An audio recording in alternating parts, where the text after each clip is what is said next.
¿Qué tal, amigas y amigos? Sean bienvenidos a una nueva sección de la entrevista. Se conmemoran 34 años del martirio de 6 jesuitas y 2 de sus colaboradoras. Y para hablar al respecto tenemos al padre Tojeira, a quien le agradecemos mucho su tiempo. Con mucho gusto. Bueno, padre, hay personas que recuerdan mucho a los padres jesuitas por su trabajo académico, por su formación a estudiantes, también por su trabajo social y muchos por amistad, ¿verdad? Pero, ¿qué características imprimieron ellos en la educación superior que ha hecho a la UCA, pues bueno, ya considerada una de las mejores universidades de la región? Bueno, ellos empezaron a trabajar en la UCA en momentos difíciles para la vida universitaria en el país. Fueron sobre todo los momentos en que la Universidad Nacional tuvo que salir al exilio, estaba fuera de su campus. También cuando el gobierno facilitó la multiplicación de las universidades de garaje. Entonces, en medio de esas dificultades para la vida universitaria, ellos, y en medio de la guerra, ¿va? Es decir, ellos realmente le dieron a la universidad el tinte de seriedad, racionalidad, esfuerzo, producción de conocimiento crítico, es decir, que una universidad debe tener, ¿verdad? Entonces, yo creo que ese es uno de los méritos mayores de ellos, mantener la calidad universitaria en medio de un mundo en que la universidad se convertía o bien en algo objeto de persecución, o bien en un comercio de títulos, pero no una universidad. Y lo segundo, le metieron a la universidad todo este dinamismo de la proyección social. De hecho, el término proyección social es un término acuñado por el Paya Curía y por el equipo de los que trabajaban en la UCA, y un término que va más allá de lo que entonces se utilizaba, que era la extensión social, ¿verdad? La extensión de conocimiento, que era una labor como de repartir las migajas del conocimiento de la universidad a la gente no universitaria. Eran pequeñas salidas, ¿verdad? Yacuría en particular, pero también los otros compañeros, en la proyección social entendían la capacidad de incidencia transformadora que una universidad debe tener en mundos y pueblos con problemas de desarrollo o de subdesarrollo, etc. Bueno, padre, es bien conocido la opción por los pobres, ¿verdad? Que tenían los padres en ese tiempo, bueno. Pero también hablaba usted de la proyección social. ¿Hasta qué dimensión tenía ese eje estratégico en la sociedad? Y también cómo sigue ese legado hasta ahora, cómo repercute hasta ahora. Bueno, la proyección social, como te digo, era una incidencia en favor de la transformación social de nuestras sociedades, sociedades realmente muy injustas, es decir, con graves diferencias sociales, con explotación muy fuerte, con abandono de los pobres en sus derechos y necesidades. Entonces la proyección social trataba de cambiar las cosas. Ellos aplicaban y se esforzaban en la proyección social en aquellos puntos que consideraban fundamentales. En particular, en los tiempos de guerra, ellos vivieron 9 años de guerra aquí en el país, ¿verdad? Es decir, la guerra fue de 11 años, pero a ellos les tocó vivir 9 más los tiempos previos que fueron también parecidos a la guerra. Pero en el tiempo de guerra, ellos centralizaron la proyección social en el trabajo en favor de la paz y de la salida negociada del conflicto, y en la defensa simultáneamente de los derechos humanos. Es decir, la proyección social, ellos tenían la capacidad no de establecer una especie de formulario de proyección social, vamos a hacer esto, vamos a hacer lo otro, vamos a hacer lo de más allá, sino centrar los objetivos fundamentales de lo que había que transformar en el país.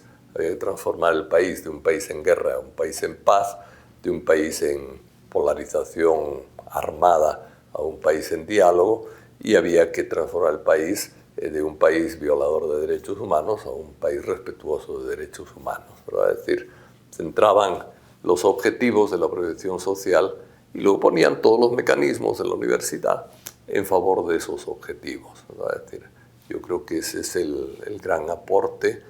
Hoy, pues yo creo que la universidad sigue tratando de hacer lo mismo, por eso hay planes estratégicos, planes para varios años, ¿verdad? Es decir, proyección social también tiene planificación de la acción, es decir, se centra en derechos humanos, en comunicación.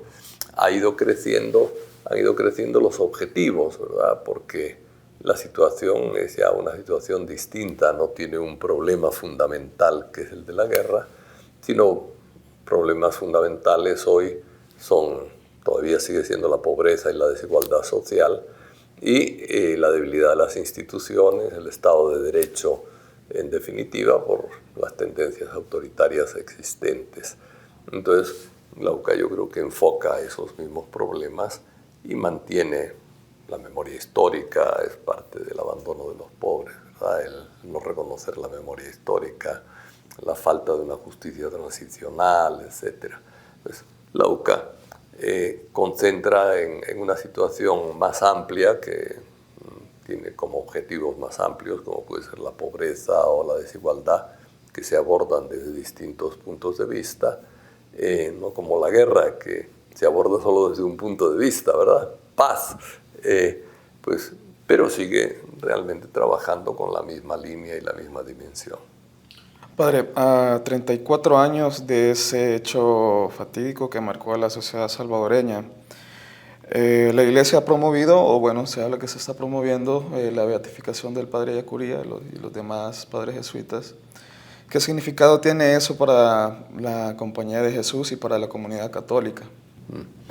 Bueno, a mí una cosa que me resulta bastante bonita es que este proceso de beatificación que se está abriendo en un grupo amplio de mártires, ¿verdad? Porque mártires ha habido muchos en El Salvador, entonces un grupo de más de 40 mártires en el que hay sacerdotes, hay religiosos, hay monjas, hay laicos y laicas.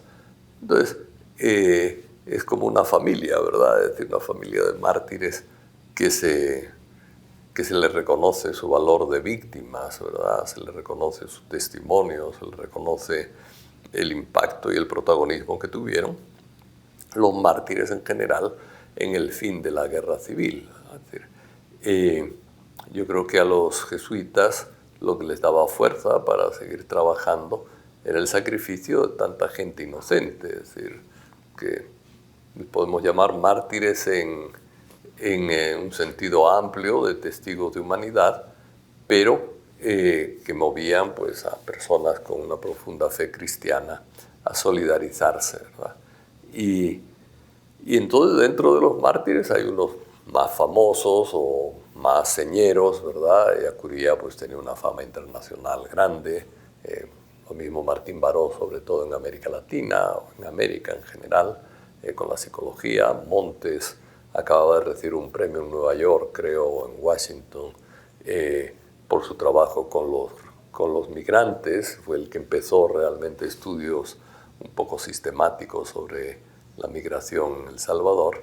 Es decir, hay unos que pueden tener más fama, otros más sencillos, asesinados simplemente por su fidelidad a anunciar la palabra de Dios en lugares conflictivos, pero todos tienen el mismo ímpetu, la misma fuerza, el mismo espíritu, y todos se contagiaron unos con otros, ¿verdad? Es decir, todos ayudaron a que el otro, la otra, se comprometiera, fuera solidaria, etcétera, y diera la vida pues, en el servicio a los demás. Entonces, para nosotros es un gusto estar donde estuvo lo mejor del pueblo salvadoreño, ¿verdad? En la lucha por la paz y la justicia, y que algunos pues hayan dado la vida y hayan sido testigos de la seriedad de su compromiso. Justamente eso, Padre, la lucha por la paz y la justicia. Con este proceso, ¿de verdad habrá justicia y verdad? ¿O es solo un paso y hace falta dar otros? ¿Cómo lo considera usted? Mire, en esto de los sistemas judiciales, primero hay una laguna fuerte en el campo de la justicia transicional. La justicia transicional es muy clara a la hora de poner en el centro las víctimas, en establecer la necesidad de verdad, que es el principio fundamental de toda justicia, ¿verdad? Es decir, quién es la víctima y quién es el victimario, ¿verdad? Es decir, hacer verdad en eso es fundamental después de muertes injustas. Entonces debe haber verdad, debe haber justicia, es decir, que es la sanción, ¿verdad? Es decir, la sentencia de un juez en determinados casos, debe haber reparación para las víctimas, y yo creo que debe haber mecanismos de reconciliación. Bueno, el tema de verdad se ha manejado mal, es decir, creo yo, es decir, porque se busca a los victimarios particulares como que fuera la serie de crímenes que ha habido en el país, como si fueran decisiones de uno, de dos, etcétera. Yo creo que había una voluntad muy clara de exterminio, de asesinar, de torturar, de cometer crímenes graves contra las personas en la Fuerza Armada. Entonces, la Fuerza Armada no ha reconocido crímenes que son de tipo institucional. Es decir, entonces, yo creo que ahí hay una laguna en el campo de la verdad. La Fuerza Armada debería reconocer públicamente que durante la Guerra Civil tuvo una actitud realmente criminal, ¿verdad? Y debe pedir perdón al pueblo salvadoreño como institución salvadoreña que es, ¿verdad? Yo creo que ahí en el campo de la verdad hay una laguna grande. En el campo de la justicia ha sido incapaz de enfrentar en muchos aspectos al ejército y exigirle tipo de reparaciones morales, ¿verdad? Es decir, porque la justicia no es solamente condenar a una persona o absolverla, sino también reparar los daños hechos, ¿verdad? Es parte de la justicia. Y las compensaciones morales que debería tener el ejército, la justicia ha sido incapaz de exigírselas, ¿verdad?